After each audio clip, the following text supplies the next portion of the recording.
I'm meteorologist Adam Stiles. We're here at Young Dundas Square. A fantastic evening to sit out on the patio. The weather looks absolutely stunning here as we go throughout the rest of the evening hours. Once we head into the day tomorrow, more sunshine on the way, very similar temperatures. So let's just do the repeat performance. Let's take a look at the satellite and radar. You'll see that the sky right now is clear here across the GTA.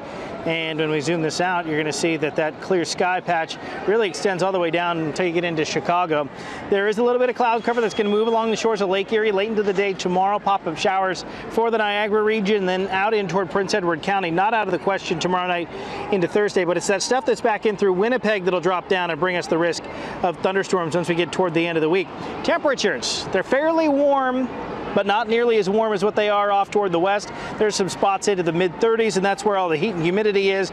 And the pattern is not going to be favorable to get into that heat. We're actually going to stay at seasonal or below here as we go through the rest of the week and into the weekend and even through a good chunk of next week. So no big shifts in the pattern. Looks like the ridge is going to stay in place for those areas off toward the west. Let me show you how things are moving. We still have the clear sky here as we head into the night tonight and during the day tomorrow. Should be a very lovely day here across the city. We'll take a look at the cloud cover building in as you head into the afternoon.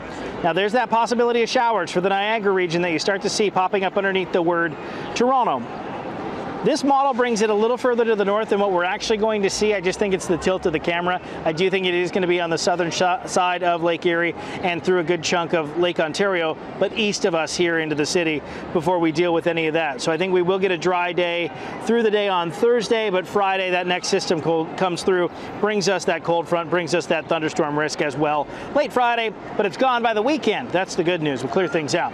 Take a look at our Futurecast model, and this is a higher resolution forecast model. We'll do a better job pinpointing the location of some of those showers, and see, it tries to sneak it into the Niagara region for 10 o'clock, just skirting the Toronto area and then moving it off toward the east.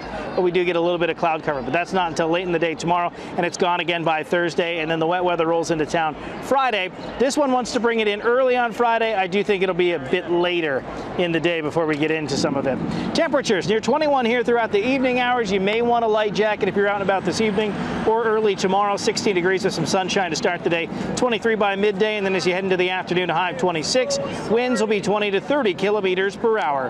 Here's what your 7-day forecast looks like. 26 there for Wednesday, 27 on Thursday, 26 on Friday, but we have that wet weather in the forecast. I mentioned a cooler Saturday earlier in the show. 22 degrees, sunny, still not too bad, and we'll warm up as we head in towards Sunday and Monday. We'll add a few clouds, and then we'll bring in the chance of some morning rain as we get into the day early on Tuesday. Temperatures back below that seasonal mark with a high of 23 degrees in the forecast. So enjoy the sunshine during the day tomorrow, but if you don't get a chance to do it because, hey, maybe you're working, don't worry, you're not going to miss out over the weekend as we do have more sunshine to be had.